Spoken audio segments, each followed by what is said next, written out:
মুসনাদে আহমদের রওয়ায়াত মা আয়েশা সিদ্দিকা রাদিয়াল্লাহু তাআলা আনহা বলেন, আল্লাহর নবী বলেন, আয়েশা আমি গত রাত্রে স্বপ্নের মধ্যে দেখি ফেরেশতারা আমাকে নিয়ে জিবরাইল শুদ্ধ আমার জান্নাতে ঢুকে গেছে। সুবহানাল্লাহ। আল্লাহর নবী বলেন, হ্যাঁ আয়েশা আমি জান্নাতের ভিতরে ঢুকলাম, জান্নাতের নাজ নিয়ামত দেখলাম, আমি জান্নাতের ভিতরে ভ্রমণ করতেছি। হঠাৎ আমার কানের মধ্যে এত সুন্দর সুন্দর কোরআন তিলাওয়াত ভেসে গেল। আয়েশা গো, এত সুন্দর কোরআন তিলাওয়াত আমি শুনতে পাইলাম, আমি চিন্তায় পড়ে গেলাম জান্নাতের ভিতরে এত সুন্দর কোরআন কে তিলাওয়াত করে গো। আমি চিন্তা করে পাই নাই, তার পরিচয় পাই নাই। জিবরাইল আলাইহিস সালাম রে ডাক দেওয়া, গো জিবরাইল, জান্নাতে কোনো মানুষ দেখি না কিন্তু কোরআন তিলাওয়াত শুনি, এত সুন্দর কোরআন তিলাওয়াত কে শোনাইতেছে গো? জিবরাইল আলাইহিস সালাম বলো, গো নবীজি, ওই জান্নাতে যার তিলাওয়াত শুনতেছেন ওই তিলাওয়াতকারী হচ্ছে আপনার সাহাবী হারেস ইবনে নুমান। তাহলে হারেস ইবনে নুমান এত সম্মানে যার তিলাওয়াত জান্নাতের ভিতরে শোনা গেল, হারেস ইবনে নুমানের এত সম্মান, যিনি জিবরাইল আলাইহিস সালাম যাকে সালাম দিল, হারেস ইবনে নুমানের এত সম্মান, আল্লাহ যার জন্য জান্নাতের খাদ্য রেডি রাখলো, এত সম্মান হওয়ার কারণ কি? আল্লাহর নবী বলেন, আয়েশা এই হারেস ইবনে নুমানের এত সম্মান হওয়ার কারণ হলো হারেস ইবনে নুমান বাবা ছোট্টবেলায় মারা গেছে, বাবার খেদমত করতে পারে না, কিন্তু জনম দুঃখিনী মা পাইয়া মরণ পর্যন্ত খেদমত ছাড়ে না। আমার হারেস মায়ের তো খেদমতকার ছিল, এজন্য আমার আল্লাহ মার খেদমতের বিনিময়ে হারেসের এত দামি বানাই দিল, যার জন্য অগ্রিম জান্নাতে খাদ্য রেডি রাখলো, যার জন্য জান্নাতে তিলাওয়াতের ব্যবস্থা যার আওয়াজ করে দিল, যেই ব্যক্তির জন্য জিবরাইল সালাম দিল, এত সম্মান পাওয়ার পিছনে একটা মাত্রই কারণ হলো হারেসা মায়ের বড় খেদমতকার ছিল। যুবক, আমার যুবক ভাইরা, মা বাবার খেদমতের জন্য সময়টা লাগায় দাও।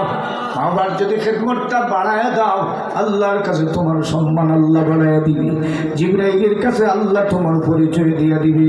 এজন্য যাদের মা বাবা জিন্দা আছেন খেদমতের মাত্রাটা বাড়ায় দেন।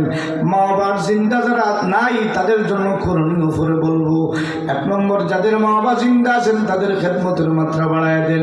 মা বাবার কাছে দোয়া নেন, পীরের কাছে দোয়ার জন্য জিন্দেগিতে যাওয়া দরকার নাই। তাদের মা বাবা জিন্দা আছেন তাদের জন্য দোয়ার ডাইরেক্ট দরজা খোলা আছে, ঠিক কিনা বলেন? আমার আল্লাহ রব্বুল আলামিনের কাছে 3 ব্যক্তির দোয়া আল্লাহ ডাইরেক্ট কবুল করে, কোনো হিজাব থাকে না। এর মধ্যে এক ব্যক্তি হলো মা এবং বাবা। মা বাবা যদি সন্তানের জন্য কোনো দোয়া করে আমার আল্লাহ ডাইরেক্ট দোয়া কবুল করে। সুতরাং যুবক, কেন তুমি পীরের কাছে যাইবাই? তুমি তোমার মা বাবার পায়ে ধরে কান্দো, খেদমতের মাত্রা বাড়ায় দাও। মনের আশার জন্য বলো, মা আমার জন্য দোয়া করো, আল্লাহ তোমার মা বাবার দোয়ারে ফিরাইয়া দিবে না। তার একটা দৃষ্টান্ত তাফসীরের কিতাবের মধ্যে উল্লেখ করা হয়। এই দুনিয়ার জগতের বিখ্যাত একজন আলেম যার নাম হলো আল্লামা বুখারী। আল্লামা বুখারী হাদিসের 86টা সবচেয়ে আলা দরজার হাদিস হলো বুখারীর কিতাব, ঠিক কিনা বলেন? আল্লামা ইমাম বুখারীর ব্যাপারে তাফসীরে উল্লেখ করা হয়, আল্লামা ইমাম বুখারী রাহমাতুল্লাহ বয়স যখন 8 বছর, কত বছর? 8 বছর বয়সে অন্ধ হয়ে গেছেন। হঠাৎ চোখে দেখেন না। ছোট্ট বাচ্চা, মায়ের বড় আশা ছিল বাচ্চারে বড় করবেন, আলেম বানাবেন, কিন্তু বাচ্চার চোখে দেখে না, মা পাগলের মতো হয়ে গেছে। এই বাচ্চা যে চোখ নষ্ট হয়েছে, মা ছাড়া এত বেদনা কেউ বুঝবে না। কারণ মার যেভাবে ধরবে, বাবার যেভাবে ধরবে, এইভাবে আর কারো ধরবে না। ছোট্ট বাচ্চা মুহাম্মদ ইবনে ইসমাইল বুখারী রাহমাতুল্লাহ আলাইহি অন্ধ হয়ে গেছেন। মা বহু ডাক্তারের কাছে নিয়ে গেল, কোনো ডাক্তার চোখটা ভালো করতে পারল না। বহু আলেমের কাছে গেলেন, দোয়া নিলেন। একজন বিজ্ঞ আলেম পরামর্শ দিয়া কইল, মুহাম্মদ ইবনে ইসমাইলের মা, বুখারীর মা গো, তোমার ছেলের চোখটা ভালো হওয়ার জন্য একটা তদবির তোমার কাছে আছে। তুমি শেষ রাত্রে জাগ্রত হইয়া মাওলার কাছে চোখের পানি ছেড়ে কান্দো। আমার মাওলায় তোমার ছেলের চোখে ফিরাইয়া দেওয়াই লাগবে, দেওয়াই লাগবে। তুমি যদি কান্দার মতো কান্দতে পারো গো মা, তাহলে আমার আল্লাহ তোমার ছেলের চোখটা ফিরাইয়া দিবে। আল্লামা ইমাম বুখারীর মা কথাটা শুনিয়ে বলে কিন ফয়দা হলো।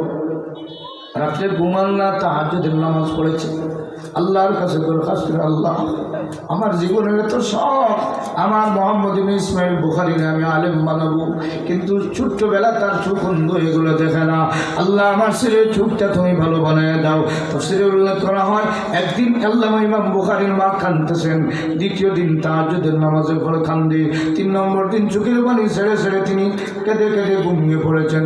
স্বপ্নের মধ্যে তাকায় দেখেন হযরত ইব্রাহিম আলাইহিস সালাম সামনে হাজির। ইব্রাহিম আলাইহিস সালাম বলেন, মা গো, ও ইমাম বুখারীর মা, তুমি আর চোখের পানি ফেলো না, তোমার চোখের পানি আবার আল্লাহ রাব্বুল আলামিন কবুল করে নিয়েছে। ও ইমাম বুখারীর মা, আমি ইব্রাহিম আলাইহিস সালাম ঘোষণা দিলাম, তুমি খুঁজে দেখো, আমার আল্লাহ তোমার দরখাস্ত কবুল করিয়া তোমার মুহাম্মদের চোখে ভালো বানায়া দিয়েছে। আল্লামা ইমাম বুখারী রহমতুল্লাহির মা ঘুম ভাঙছে, ঘুম ভাঙার পরে পাশের রুমের ছেলে আল্লামা ইমাম বুখারী, ছোট্ট বাচ্চা, 8 বছরের বাচ্চা, দৌড়ে গিয়ে ডাক দিল, মোহাম্মদ, ও মোহাম্মদ ইবনে ইসমাইল। যেমনি ডাক দিয়েছেন মোহাম্মদ বলে, ছেলে লাফ দিয়ে উঠে এখন, মাগু আমি তো এখন তোমারে দেখে ফেলেছি। আমার আল্লাহ বুঝায় দে, মা তুমি যদি ছেলের জন্য কাদার মতো কাঁদতে পারো, কান্নার মতো যদি কাঁদতে পারো, আমি আল্লাহ এমন সত্তা তোমার চোখের পানি ফিরাইয়া দিব না। ডাকার মতো ডাকলে খোদা কেমনে শুনো না, খোদা তোমায় ডাকতে জানি না। ডাকার মতো ডাকলে খোদা কেমনে শুনো না। সুতরাং ও মা, ও বাবারা, ছেলেদের কল্যাণের জন্য আপনারা বেশি বেশি করে আল্লাহর কাছে দরখাস্ত রাখেন। আল্লাহ রাব্বুল আলামিন 3টা সূরাতে মা বাবার দুয়ারে কবুল করতে পারে। 1 নম্বর সূরা ডাইরেক্ট কবুল করবে, হাদিসের মধ্যে 2 নম্বর সূরত হইল আপনার ছেলের জন্য আপনি যে দোয়া করেছেন এর চাইতে তার মারাত্মক ক্ষতি হইবে, আমার আল্লাহ এই ক্ষতিটা পোষানোর জন্য আপনার দোয়া দিয়া মুসিবত দূর করে দিয়া দে। সুবহানাল্লাহ। এজন্য আমার ভাইরা, ও যুবক, ও আমার যুবক ভাইরা, বাবার খেদমতের মধ্যে আজ থেকে লুটিয়ে পড়ো, খেদমতের মাত্রা বাড়ায় দাও। যদি মা বাবা বদুয়া দেন তোমার ধ্বংস অনিবার্য হয়ে যাবে।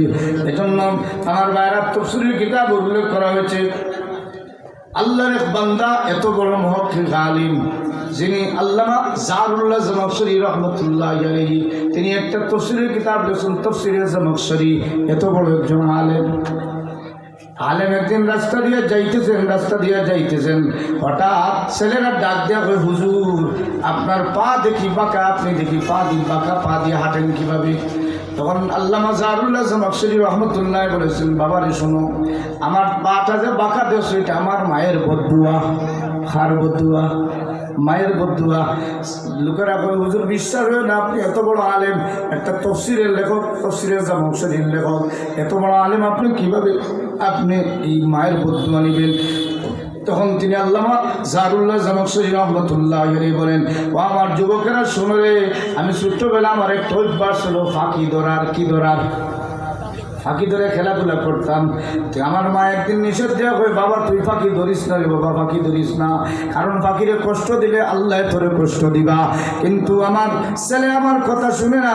আল্লামা জারুল্লাহ জামাখশরী রাহমাতুল্লাহি বলেছেন, আমি মায়ের কথার দিকে লক্ষ্য রাখি না, ছোট্ট বাচ্চা মানুষ, পাখি ধরেছি, একটা পাখির বাম পায়ের মধ্যে রশি লাগাইয়া ছেড়ে দিয়েছি, পাখি জুড়ে সুরে একটা দৌড় দিছে, আমি রশি ধরে একটা টান দিছি, পাখির পাটা ছিঁড়িয়ে আমার হাতের মধ্যে এসে গেছে, পাখি ক্যাচ করে একটা ডাক দিছে, আমার মা পাশের রুমে ছিল, পাখির ডাকটা শুনিয়া দৌড়ে বের হয়েছে, বের হয়ে যেমনি দেখছে ছেলে পাখি ধরে পাখির পা ছিঁড়ে গেছে, মা রাগান্বিত হইয়া হয়ে, ছেলে রে তোর অর্ডার দিলাম, তুই অর্ডার মানলে না, তুই যেভাবে পাখির পা ছিঁড়েছিস আল্লাহ যেন তোর পাটা ছিঁড়িয়া দে।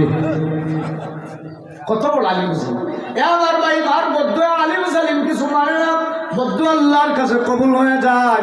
এজন্য আল্লামা জারুল্লাহ জামাখশরী বলেন, যুবকেরা, মা যে বদদুয়া দিছে তাও আমি বেশি বুঝি নাই, ছোট্ট মানুষ, কিন্তু একটু বড় হইয়া যখন আমি দর্শের মধ্যে যাইতে আলিমুল আমার কাছে ক্লাস করতে যাচ্ছি, আমি গুড়ায় আরোহণ করে যখন রওনা দিছি, এমনিতে গুড়ার পাথরের মধ্যে, গুড়ার মধ্যে পাথরে পা পড়ছে।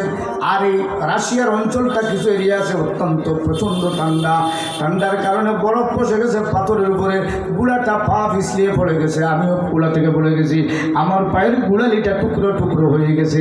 আমি তখন লাফালাফি শুরু করছি, আমার মায়ের মধ্যে মনে এখন আমার লেগে গেছে, আমার পাটা যে ভেঙে গেল। আল্লামা জারুল্লাহ জামাখশরী রহমাতুল্লাহ আলাইহি বলেন, এমনি অবস্থায় আমি চিন্তিত হয়ে গেলাম, আমাকে মায়ের কাছে নেওয়া হলো। আমি বললাম, মা, তোমার বদুয়ার কারণে আমার পা যে টুকরা টুকরা হয়ে গেল, এখন তুমি আমার মাওলার কাছে দোয়া করো, আল্লাহ যেন আমার পাটা ভালো বানায় দেন। আল্লামা জামাখশরী রহমাতুল্লাহ মা বলতেছেন, বাবারে বদুয়া দিয়েছি রাগ করে, কিন্তু আমি নিজের হাতে নিজে তো কুড়াল মেরে দিলাম। ও আল্লাহ, আমার বদুয়ার কারণে আমার ছেলের পাটা নষ্ট হয়ে গেল রে মাওলা। এখন আমি মা হইয়া ভিক্ষা চাই, আল্লাহ আমার ছেলের পাটা তুমি ভালো বানাইয়া দাও।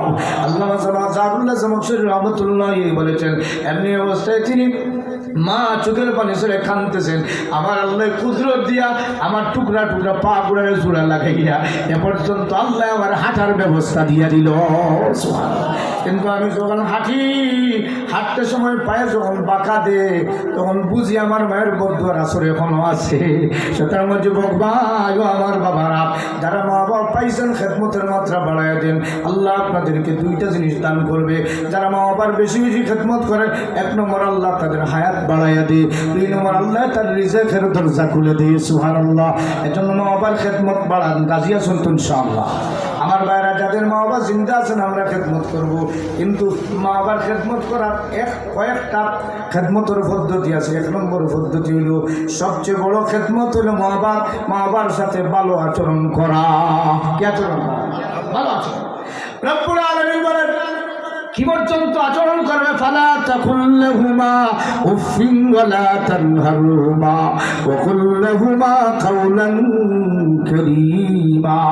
আল্লাহ রাব্বুল আলামিন মা বাবার সাথে যে বাক্যে কথা বলবে, বাক্যের সাথে আল্লাহ বলেন কাওলান কারীমা। কাউল শব্দের সাথে আল্লাহ কারীম শব্দ লাগিয়ে দিয়েছে। আল্লাহ রব্বে করিম, আল্লাহ হলেন মহাসম্মানী আল্লাহ। রসুল করিম, রসুল মহাসম্মানী রসুল। কোরআনুন করিম, কোরআন হইল সম্মানী কিতাব। আর বান্দা তোমার মার সাথে যে ব্যবহার করবে, করিম শব্দ দিয়ে ব্যবহার করবে, ওর চাইতে সর্বোচ্চ সম্মানী বাক্য দিয়ে ব্যবহার করবে, যাতে তোমাদের মা বাবা কষ্ট না পাইয়া উফ শব্দ ব্যবহার না করে। এজন্য আমি আল্লাহ তোমাদেরকে নির্দেশ দিলাম, ফালা তাকুল লাহুমা উফিন ওয়ালা তানহারহুমা ওয়া কুল লাহুমা কাওলান কারীমা। উত্তম উত্তম বাক্যে কথা বলবে। এর ব্যাখ্যা 3টা মুফাসসিরিনে কেরাম দিয়েছেন। উত্তম বাক্য কিভাবে? অনেক মানুষ ছেলে বিদেশ বাড়ি থাকে, টেকা প্রতি মাসে দেয় 50,000। কত হাজার? 50,000 দিয়ে। এক বাচ্চা দেশও থাকে, বেতন পায় বেটায় 5,000, বাবার কাছে আনিয়ে দিয়ে 2,000। বাবারে জিজ্ঞাসা করলো, বাবা আচ্ছা বলো তো, তোমার এক ছেলে হইল ফ্রান্স 50,000 প্রতি মাসও দে, আর বাড়ির যে ছেলে, এই ছেলে মাসও মাত্র 2,000 দে, কোন ছেলে তোমার কাছে বেশি দামি? ওর বাড়ির যে ছেলে থাকে তার দাম বেশি। জিজ্ঞাসা করলে খেনে বলে, বিদেশ থেকে যে টাকা পাঠায় 50,000 দিয়া যাতা মারে, কিতা করে যাতা মারে। ও বাবা, গত মাসও দিয়েছি 50,000, এই মাস ফুটতে না ফুটতে তুমি উসলা মারি দিছো, নেও আরো 50,000, তুমি ঠান্ডা হয়ে যাও। ও যে কথা কইছে, নেও ঠান্ডা হয়ে যাও, বাবর খরচার ধরছে, বাপে কই 50,000 চাইছে, আমার 2,000 বানা। সুবহানাল্লাহ। আর যে বাচ্চা শেষে আছে, এই সুন্দর আচরণ করা বা কিতা খেদমত করতাম সমর্থ নাই, ঠিক কিনা বলেন? এজন্য মানুষের মন টাকা দিয়া কিনা যায় না, মানুষের মন কিনতে হইলে ব্যবহার লাগে, ঠিক কিনা বলেন? আল্লাহ বুঝাই দে, বান্দারে তোর বাবার মার মনরে যদি কিনতে হয়, তোর ভাষার ব্যবহার আমি আল্লাহ শিখাই দিলাম। উফিন ওয়ালা তানহারহুমা ওয়া কুল লাহুমা কাওলান কারীমা। তোমরা কারীম শব্দ ব্যবহার করবে, আর এর চাইতে সম্মানী শব্দ দুনিয়াতে আর হতে পারে না, এমন শব্দ দিয়ে ব্যবহার করবে। গেল একটা। আমার ভাইরা, আমরা যারা, আমারও বাবা নাই, আমারও মা নাই, যাদের মা বাবা নাই, এর এক আফসোস ছাড়া আমার তো জিন্দগি নষ্ট হয়ে গেছে। বাবাও মারা গেছেন, মাও মারা গেছেন, কারো খেদমত করার পুরোপুরি সুযোগ পাই না। বাবা মারা গেছেন অন্তত 30 বছর আগে। কত বছর? 30 বছর আগে আমি কেমন আসলাম, খেদমত, মা আবার খেদমত করার সুযোগ হয়েছে, কিন্তু মনে মনে শুধু আফসোস করি, আল্লাহ খেদমত করার তো পুরোপুরি সুযোগ পাই না। আমার নবীজি জানিয়ে দিছে, যদি মা বাবা জিন্দগি থাকে না, তাদেরও খেদমত করার সুযোগ আছে। সুবহানাল্লাহ। যাদের মা বাবা জিন্দগি নাই, তাদের খেদমত করার কি সুযোগ? 1 নম্বর সুযোগ আল্লাহ নবী জানিয়ে দেন, যাদের মা নাই বাবা নাই, তাদের জন্য তোমাদের করণীয় হইল মাগফিরাতের দোয়া করা। কি করা? এক নম্বর খেদমত হইল মাগফিরাতের দোয়া করা। আল্লাহ আমার বাবাকে মাফ করে দাও, মাকে মাফ করে, বেশি বেশি করে মাফির দোয়া করা। মা বাবার জন্য এক নম্বর করণীয়। দুই নম্বর মা বাবার আত্মীয় স্বজন, মা বাবার তাদের সাথে সুসম্পর্ক ছিল, বাবার অমুক চাচার সাথে সম্পর্ক, চাচার সাথে ভালো আচরণ করা। কি করা? মার অমুক চাচিজির সাথে বড় খাতির ছিল, বন্ধুত্ব ছিল, মার বান্ধবীর সাথে ভালো আচরণ করা। এটা দুই নম্বর মা বাবার জন্য করণীয়। সুবহানাল্লাহ। আর তিন নম্বর করণীয় হলো বান্দারে, তিন নম্বর তোমাদের যাদের মা নাই বাবা নাই তাদের মাগফিরাতের জন্য বেশি করে সদকা করা। সুবহানাল্লাহ। তিন নম্বর করণীয় হলো মা বাবার মাগফিরাতের জন্য বেশি বেশি করে সদকা খয়রাত করা। এজন্য যারা মা বাবার মাগফিরাতের জন্য বেশি বেশি করে সদকা করে, কেন সদকা করবেন? সদকা করার 10টা কারণ মুফাসসিরিনে কেরাম উল্লেখ করেন। 10টা কারণে সদকা করবে। এক নম্বর কারণ হলো, ও বাবা, ও আমার বান্দা, তুমি জানো না তোমার বাবা, তোমার একদিন জ্বর হয়েছে, জ্বরের কারণে ডাক্তারের কাছে নিয়েছেন, কিন্তু এরপরে 100 টাকা মসজিদে দেওয়া হয়, হুজুর একটু দোয়া করবেন, আমার কলিজার টুকরা ছেলেটার বড় জ্বর হয়েছে। এই যে বাবা তোমার জন্য সদকা দিল, এজন্য বান্দারে তুমি তোমার বাবার জন্য সদকা দিয়ে দোয়া চাও, আল্লাহর কাছে দোয়া চাও আর বলো রব্বিরহামহুমা কামা রাব্বায়ানি সাগীরা। আমার ভাইরা, এজন্য আমরা যারা মা বাবা জিন্দা আছেন আমরা খেদমত করবো, আর যাদের মা বাবা জিন্দা নাই তাদের জন্য করণীয় হলো বেশি বেশি করে মাগফিরাতের দোয়া করব। দুই নম্বর মা বাবার বন্ধু বান্ধব, মা বাবার বান্ধবীর সাথে ভালো আচরণ করব। আর তিন নম্বর হলো বেশি বেশি করে সদকা দিব। ফকিররে যখন পাইবেন, কোনো ফকির যখন চাইতেছে আল্লাহ আসতে দেন, আপনি 10 টাকা দিয়া বলবেন নেও, কিন্তু শর্ত হলে আমার মা বাবার আল্লাহ যেন মাফ করে দে। এইভাবে কোনো সন্তান যদি 10 টাকা 20 টাকা দিয়া মা বাবার জন্য দোয়া চায়, আমার নবীজি জানায় দিয়েছেন সদকা দিতে দেরি মা বাবার কবরে পৌঁছাইয়া মা বাবার কবরের আযাব মাফি হইতে দেরি হয় না। হ্যাঁ যুবক, আমার বাবারা, আমরা যাদের মা নেই বাবা নাই, এজন্য আমরা বেশি বেশি করে মাগফিরাতের দোয়া করব, বেশি করে সদকা করব। এজন্য আমি আপনাদের সামনে এই যে গোটার রমজান মসজিদ দেখলাম, সামনে যে সুন্দর, আলহামদুলিল্লাহ খুবই সুন্দর, এরিয়ার মধ্যে এত সুন্দর আপনারা লাগছেন, গেটটা লাগাইছে, কত দামি গেট। আলহামদুলিল্লাহ, আপনাদের আন্তরিকতার জন্য আমি ধন্যবাদ দিতেছি। এত সুন্দর, কারণ মানুষের সুন্দর তখন ফুটে ওঠে মন যখন সুন্দর হয়, আর মনের সাথে তার সৌন্দর্য ফুটে ওঠে। আলহামদুলিল্লাহ, এত সুন্দর মসজিদ। আমি চাইতেছি আজকের এই দুয়ার আগে আগে একজন ভাই মা নাই বাবা নাই, আর মা বাবার মাগফিরাতের জন্য একটা ঘোষণা দিবা যে আমার মা থাকলে তো লক্ষ লক্ষ টাকা খরচ হইতো, বাবা থাকলে লক্ষ লক্ষ টাকা খরচ হইতো, এজন্য মা বাবার মাগফিরাতের জন্য আমি পয়লা নম্বর একজন ইমানদারের কাছে ঘোষণা চাইব যে আমার মা বাবার থাকলে তো কত টাকা খরচ করতাম। পয়লা নম্বর একটা ঘোষণা চাই। আল্লাহ জানি না তোমার কোন বান্দায় দিবা, একটা ঘোষণা 10,000 টাকা দেওয়ার ঘোষণা। আল্লাহ যে বান্দায় মা বাবার মাগফিরাতের জন্য পয়লা নম্বর একটা ঘোষণা দিবা 10,000, তোমার বান্দার মা বাবার তুমি মাফ করে দিও। জোরে বলেন আমিন। আয় আল্লাহ, এরিয়ার মধ্যে তোমার একজন ভাগ্যবান বান্দার কাছে চাইছি রে বা মাওলা, মা বাবার মাগফিরাতের জন্য অথবা মা বাবা জিন্দা আছেন হায়াতে বরকতের জন্য পয়লা নম্বর একটা আওয়াজ 10,000 দিয়ে একজন সাহসী ভাই আছেন হিম্মত করেনেওয়ালা। আল্লাহ গোটার গ্রামবাসীর কাছে আমি একটা আওয়াজ দিলাম 10,000-এর ঘোষণা।